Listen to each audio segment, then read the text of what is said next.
వచ్చేసాడు. వీడికి పనే ఉండదు. వీడికి పండగ వస్తే చాలు వచ్చి వాలిపోతాడు. అర్రే, ఎవడైనా పండగ వస్తే అమ్మగారి ఇంటికి వెళ్తారు కానీ ఈ యదవేమొచ్చి అక్కడి నుంచి అక్క బావాల ఇంటికి వస్తాడేటి? యదవని యదవ. ఇప్పుడు దీని హడావుడి చూడాలి.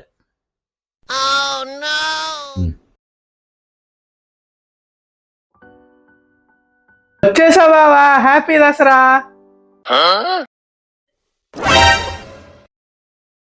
దసరా హ్యాపీ దసరా. ఏడిచినట్టు ఉంది.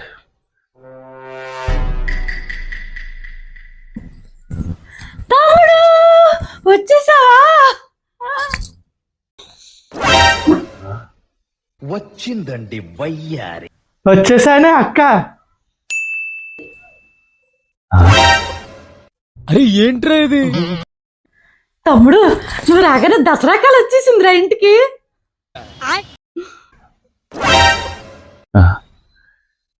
ఈడొస్తే నా ఇంటికి దసరా కాలు రావడమేటి? దీని బొంగు కాకపోతేనే. పాడు జీవితము యౌవనం మూడు నాళ్ళ ముచ్చటలేరా. అవునక్క, అమ్మేమో దసరా పూట కూడా అన్ని వండనంటుంది.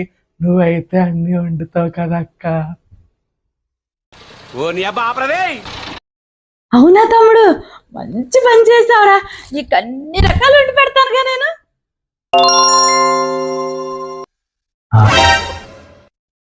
అదేంటది?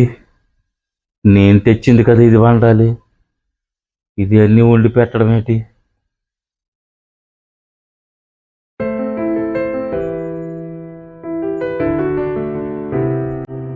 ఉండరా తమ్ముడు, నీకు తినడానికి ఏమైనా తీసుకొస్తాను. ఇది బాగా పక్కన కూర్చో, సరేనా?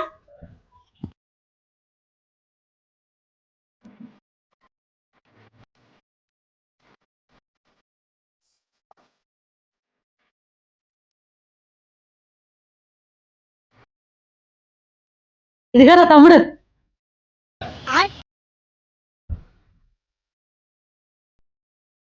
పాపా, మనిషి అన్నోడు ఎవడు అన్ని జంతుకులు అన్ని పప్పు వంటలు తిండే. మా తమ్ముడు తింటాడు.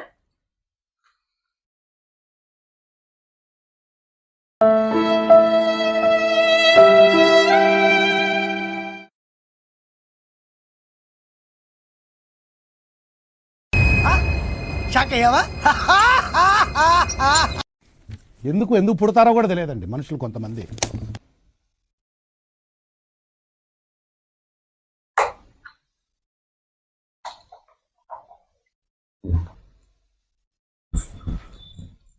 ఏమండి,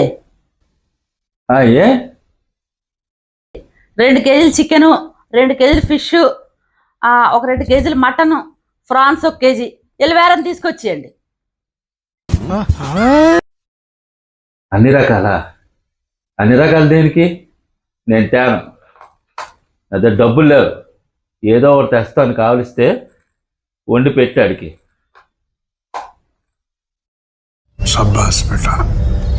తేరా అయితే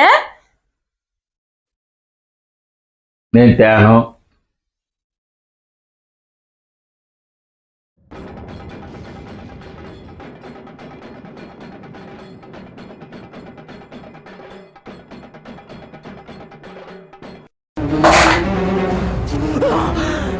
అమ్మా, జ్వరం ఉంటే చచ్చిపోతుంటరా. ఏంటి అలా చూస్తున్నారు?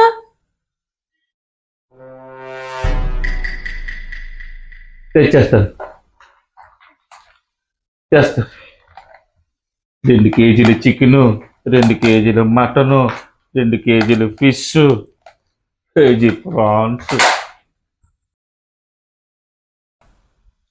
వెళ్ళి పట్టుకొచ్చేస్తాను. అలా చూడకే, బ్యాగ్ ఇయ్యే. పుట్టింటి నుంచి తమ్ముడు రాగానే నేను ఒక ఏకా బరాబరి అయిపోయినట్టు అన్నాను. అన్నా ఒక్కడ ఏడు తింటాడు 7 కేజీలు. అది మనిషా పశువా? దీని ముద్దుగా నా జోబుకి చిల్లు ఎట్టడానికి ఇది అంటారు.